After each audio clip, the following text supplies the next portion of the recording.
OpenAI, I mean, you seem somewhat frustrated with them. You were one of the big contributors early on. I am the reason OpenAI exists. Why do you think he's so frustrated or disappointed with the direction that OpenAI has gone?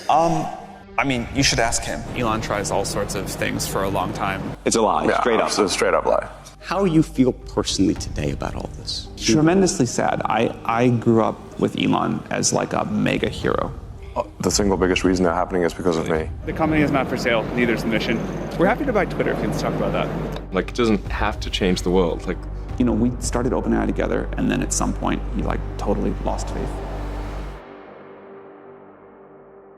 We do all of this because we believe that AI is going to be a technological and societal revolution. It will change the world in many ways, and we're happy to get to work on something that will empower all of you to build so much for all of us. Samuel Harris Altman, Sam for short, CEO of OpenAI, the creator of ChatGPT, DALL-E, and Sora. Everyone who's even remotely interested in AI knows this name now. Seen as an innovator and a visionary, his life story is not a usual one. Born in an ordinary family, he's proven to be nothing but ordinary since the early days of his life. But how could a kid who used to code for Mac become a tech titan? This is a crazy story of how a regular Chicago kid became the face of AI. Sam was born on April 22nd, 1985 to a dermatologist and a real estate broker. Very normal on the surface, right? Except by the time he was 8, he was already programming on a Macintosh his parents got him. He was that kid, super curious, always into something new, and laser focused when he found something that interested him. Classmates saw him as friendly but insanely determined. He wasn't just a computer whiz though, he also had that early entrepreneur gene. When he was 12, he ran a small online business flipping baseball cards. By 19, he dropped out of Stanford's computer science program to co-found Looped, location-based social app. Chances are you've never heard of Looped, and honestly, neither had I. But back then, the idea of letting friends see where you were in real time felt pretty fresh. That helped Looped score its first big investments. Anyway, Looped didn't turn into a gigantic hit. It was eventually acquired in 2012, but that whole journey took Sam from being just another coder to a real entrepreneur. Plus, it put him on the map with Y Combinator, basically a big-name startup incubator that gave Looped some of its funding. Sam quickly became a star in that world, and well, the rest is history. Back in the early 2010s, AI was just starting to show its true potential. It wasn't exactly everywhere yet, but there were these key moments, like IBM Watson crushing it on Jeopardy and Google's DeepMind winning at Go. That really caught Sam's eye. He knew something big was on the horizon. You could say he was a total dreamer, and he started feeling limited by the usual tech stuff around him. Photo sharing apps, gig economy services, and all that jazz. Sure, Sam was already killing it as a startup kingmaker, helping companies like Airbnb and Dropbox get off the ground. He was successful, he was respected, but still in the comfort zone of familiar territory. Then he got obsessed with one big idea, AGI, or Artificial General Intelligence. Sam later admitted he saw AGI as maybe the most transformative invention humanity could create, something that might help us elevate humanity, but also be a world changer so massive, you could say this time it's different. After spending a while stuck on this idea, Sam and a few other visionaries decided to switch gears completely. In December 2015, they founded OpenAI with a goal that was simple but also massive. Make sure AI's progress was safe and beneficial for all. Money was never the main reason. He always saw AI as a tool that could shape a brighter future. Sure, that might sound a bit high-minded or pompous, but hey, Sam is a dreamer. Naturally, you can't talk about OpenAI without mentioning the founding crew: Jessica Livingston, Peter Thiel, and of course, Elon Musk. These days, Musk and Altman have a pretty complicated relationship, but back in 2015, they were on the same page, sharing big ideas. Today we have Elon Musk. Elon, thank you for joining us. yeah, thanks for having me.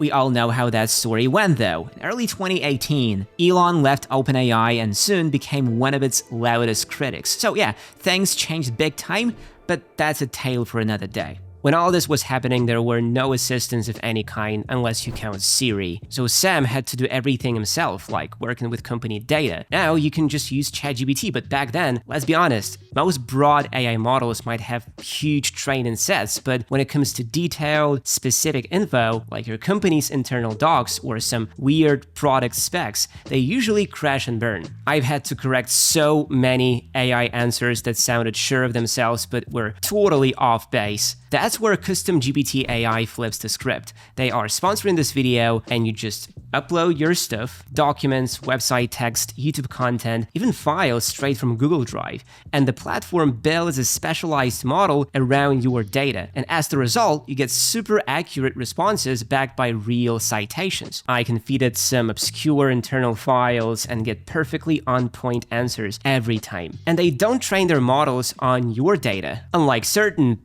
big names.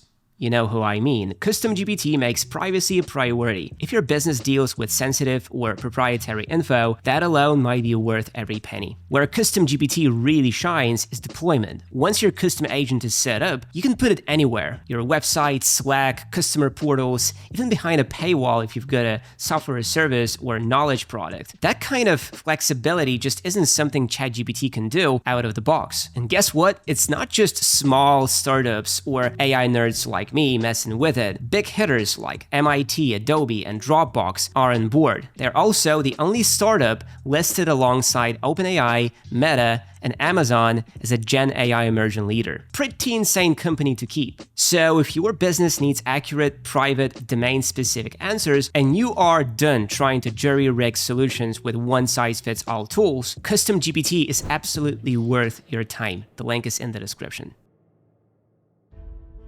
Like with any big project, the first few years can be brutal, and Sam's journey was no exception. He didn't just drop everything at Y Combinator all at once. Instead, he tried to juggle both roles. By day, he was YC's president. By night, he was an AI enthusiast funding research. Sorta like Batman, if Batman spent his nights debugging instead of fighting crime. It was almost as if he was asking himself, am I really ready for this? Everyone knew pushing for human-level AI was a huge gamble. It could take decades, suck up billions of dollars, and put him in direct competition with tech giants who had way more resources. And let's not forget, OpenAI started off as a non-profit, so the usual money-making models didn't apply. How on earth would they pay for everything? But Sam had a powerful ace up his sleeve. Paul Graham, the guy who first spotted his potential back in 2014 and made him president of YC. Funny enough, Paul almost stopped OpenAI from happening, at least indirectly. He was originally not keen on funding Sam's first startup, Looped. He actually tried to brush Sam off by emailing that maybe the Stanford sophomore should apply next year.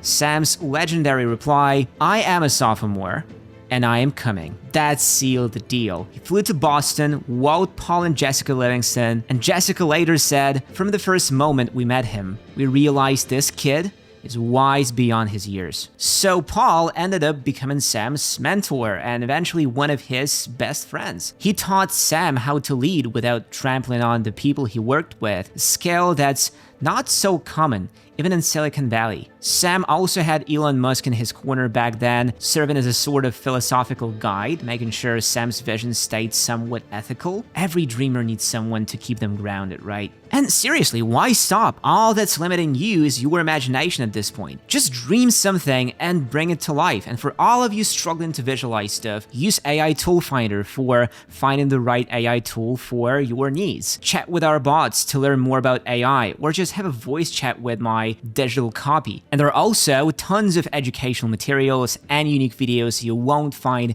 anywhere else. We want Geek Academy to become the biggest and most useful hub for AI enthusiasts in the world. So click the link below to join and make this dream come true. Sam's big light bulb moment happened when he met Ilya Sutskever, who would later become OpenAI's chief scientist. The lessons Sam learned about neural networks from Ilya really solidified his ideas. Suddenly, OpenAI wasn't just a bunch of dreamers. It had money, clear vision, and a concrete plan backed by real tech expertise. At this point, you might think Sam was like Steve Jobs at Apple, big picture visionary who doesn't really get his hands dirty in tech. tech. That couldn't be farther from the truth. Even years after OpenAI kicked off, Sam is still rolling up his sleeves and jumping into development. He's not just the face of the company, he's also part of the code and algorithms that drive it forward. Welcome to our first ever OpenAI Dev Day. We're thrilled that you're here, and this energy is awesome.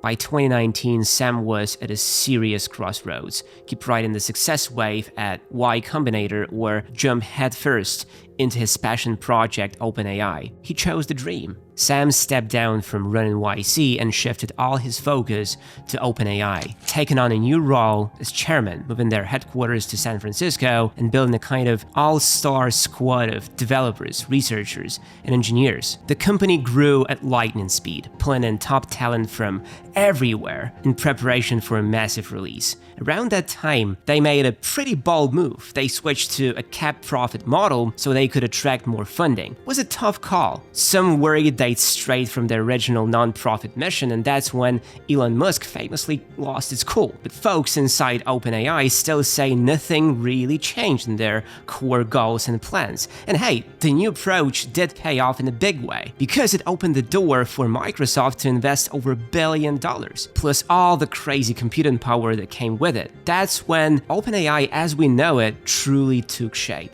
Also in 2019, OpenAI introduced GPT-2, and it was so shockingly good at generating text that they actually held back the full version for fear it could be misused. Almost no one outside the tech world noticed, since most people couldn't even get their hands on it. Still, GPT-2 was proof that their strategy was working, the technology was solid, and the ultimate dream was still within reach. Then, in June 2020, OpenAI revealed GPT-3, which took it up about 10 notches, bigger, bolder, and seriously more powerful. The world called it a huge leap forward, and every new breakthrough after that kept raising the bar. GPT-3 could churn out code, and then they unveiled DALL-E in 2021, which could whip up images out of thin air. With each release, Sam Altman and the team showed they weren't just pushing boundaries, they were shattering them.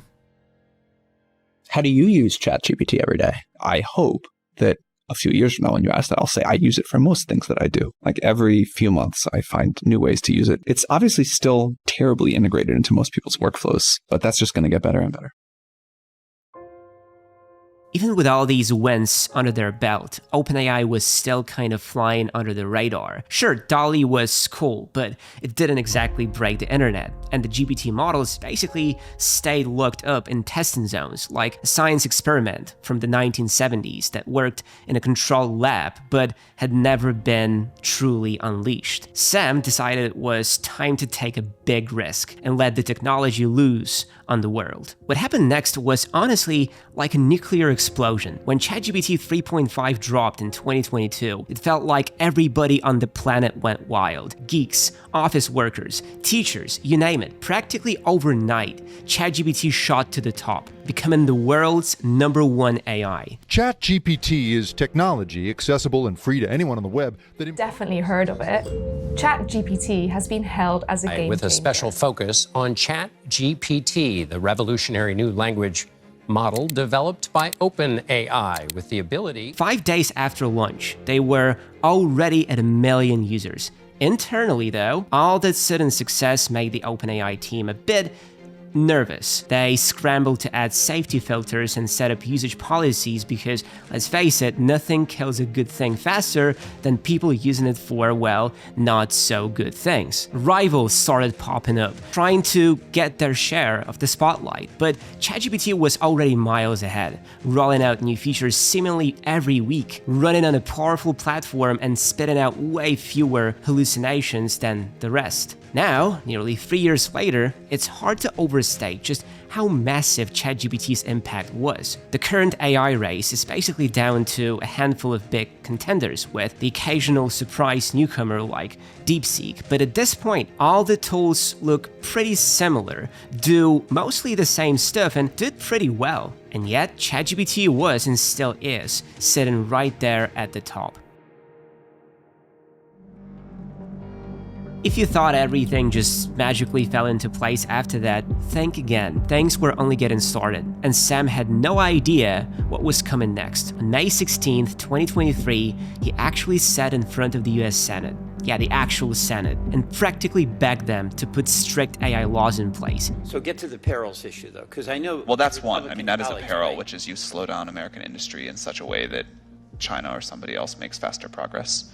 He didn't mince words, saying something like, if this technology goes bad, it could go really bad. Picture it, a kid from St. Louis, who wasn't even 30 yet, telling senators how this tech might either remake the world or ruin it. Tell me that doesn't give you serious Oppenheimer vibes. It's safe to say this wasn't the spotlight Sam had been chasing, but after spending so much time running Y Combinator, he was smart enough not to just hide under a desk. He knew the weight on his shoulders. Not long after he wrapped up in Washington, Sam kicked off what was basically an AI world tour. Instead of singing in stadiums though, he was hopping between 22 different countries in just a few weeks to chat with leaders about the future of AI. From London's Downing Street to Paris's Élysée Palace, and then all the way to high-tech forums in Asia. At this point in the story, you'd think would be all cheers and high fives, right? But in reality, that moment of glory was about to be cut short. Turns out a coup was brewing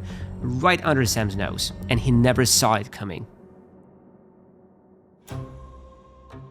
Almost like a scene straight out of 1985, when Steve Jobs got booted from Apple, Sam Altman found himself blindsided in November 2023. The OpenAI board of directors, including his buddy and chief scientist Elias Itzkeber, showed him the door with some vague statement about him not being consistently candid. Translation, they basically fired him from the company he built. There's a lesson here. It's this: never let your board haul too many cards over you. On top of that, this felt like a personal betrayal. The very people Sam had trusted lost faith in him. And for what? Talking too little while he was busy, advancing humanity, but the board forgot one huge factor. Their move would blow up in the media, and suddenly Sam was the hero, while the board looked like the villains. At least he wasn't totally alone. OpenAI president Greg Brockman resigned on the post to protest the decision and stand by Sam. Now that's real friendship. That's what friends do. They help, they support, and they lead. Even though he had his allies, those days must have been a huge test of character. Do you fight back, run away, or just let the crisis crush you? For Sam, those first 48 hours were probably a total nightmare. But he's nobody's fool, and he's got powerful friends like Microsoft CEO Satya Nadella. Just 3 days after the coup, Nadella basically rode in on a white horse, announcing that Microsoft had hired Altman to lead a new AI research team. Was it for real or a bluff? For a hot minute, it looked like Sam might bolt to Microsoft and leave OpenAI in the dust. Talk about Game of Thrones level intrigue. What the board didn't see coming was Sam's vision and how fiercely people believed in it. I'm not going full MLK on you here, but the whole OpenAI staff basically launched a rebellion. Of its 770 employees, signed an open letter saying they'd quit and follow Sam to Microsoft if the board didn't bring him back. I can't recall a more dramatic show of loyalty ever. That's the power of a real vision, uniting people to work for something bigger than just personal gain. Sorry if I'm getting a bit emotional, but honestly, this story is so epic, it practically begs to be turned into a best-selling novel. I want to close with the words of Professor Hawking once more. We need to take learning beyond the theoretical discussion of how AI should be and take action to make sure we plan for how it can be. We stand on the threshold of a brave new world. It is an exciting yet precarious place to be, and you are the pioneers. I wish you well, and I wish you well too. By day 4 of this unscripted boardroom drama, everything flipped. The board surrendered, Sam Altman came back as OpenAI CEO, and the old board members stepped down. Victory doesn't even begin to describe it. It was straight up proof that powerful vision can beat out corporate red tape any day. Usually, after a corporate shakeup like this, you'd expect heads to roll. But Sam, well, he didn't need to do any of that. He knew his entire team had his back, so why go firing everyone? Even the people who had wronged him were more or less forgiven. Ilya Sutskever, the co-founder who helped give Sam the boot, actually apologized, saying he deeply regretted it. Meanwhile, Sam's crisis-time buddy, Microsoft CEO Satya Nadella, earned major brownie points. By stepping in so quickly, he basically cemented the Microsoft-OpenAI alliance. At that point, the two were pretty much inseparable. And let's not forget how this whole ordeal impacted Sam's public image. Before, people saw him as a super smart visionary, but after getting kicked out and then invited back with open arms in a matter of days, Sam became the face of AI. Almost overnight, his reputation went from brilliant founder to living legend. In the weeks after he returned, Sam moved fast to patch things up. He put together a new board with folks who had practical minds and shared OpenAI's vision. Then, following a short review period, Sam found himself back on OpenAI's board of directors by March 2024. Of course, no one gets through a crisis like this without a few scars. Sam had to rebuild trust both inside and outside the company.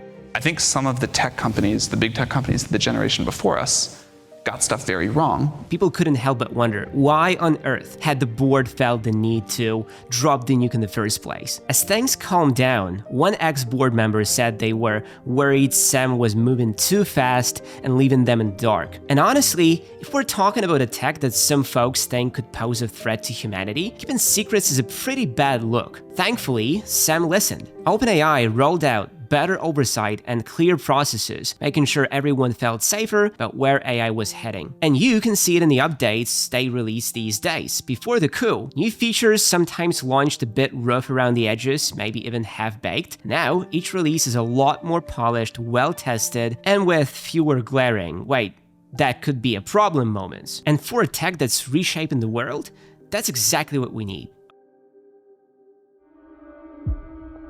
Okay, so let's circle back to Elon Musk for a moment. Remember when I mentioned how he left the company and then started publicly calling them out? Well, turns out he never really let go of the idea of getting even with Sam Altman. Well, wait a second. That's the exact opposite of what I gave the money for. Yeah.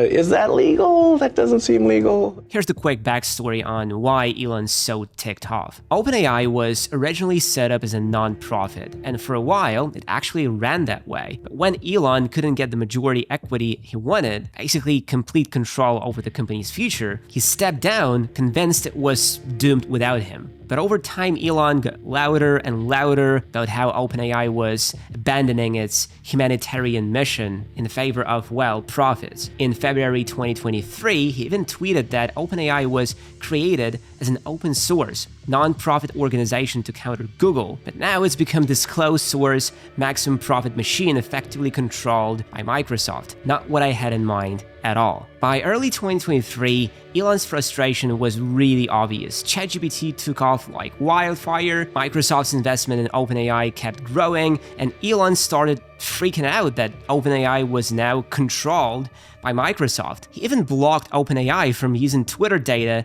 to train its AI, saying it was only fair. Yeah, sure, but all this drama barely made Sam Altman blink. He still had his morning coffee without a care in the world. And then, boom. Elon sued Altman and OpenAI in California, claiming they totally ditched the original mission. The lawsuit said that teaming up with Microsoft and launching GPT-4 for big bucks basically torched OpenAI's philanthropic promise. Honestly, I didn't see much of a case there, but it still rocked Sam and his team for a bit. Altman's crew fought back, saying Elon's accusations were empty and fueled by jealousy. A bunch of internal memos and emails leaked out in the process, painting Elon in a not-so-great light. But what really stood out was Sam's calm under pressure. In one memo to his team, he wrote, "It was never going to be a cakewalk. The attacks will keep coming." Eventually, the court sided with Sam and Elon dropped that lawsuit. But he wasn't done yet. He refiled in federal court, this time accusing Altman and OpenAI of misleading him and even bringing up RICO charges, basically accusing them of organized wrongdoing. So now it's looking like we're heading for a big dramatic showdown in the court. Sam Altman's story is still very much unfolding. Every challenge he faces seems to push him further along this epic path of transformation, whether he is dodging Musk's legal haymakers, convincing regulators that AI can be used responsibly, or trying to stay a few steps ahead of some very tough competition. Sam keeps moving forward, trial after trial, setback after setback, victory after victory. And let's be real, he's got plenty more battles ahead. But if his life story so far proves anything, it's that a strong dream can overcome just about any obstacle. So never stop dreaming, my friends. Dream big, and sooner or later, you will make it happen. And of course, keep growing, keep learning, and keep watching our videos. Make sure to join Geek Academy by clicking the link in the description. Thanks for tuning in. Peace out. Compression is like the secret to intelligence. I had to meditate on that for a long time, and I'm sure I still don't fully understand it. But there's something deep there.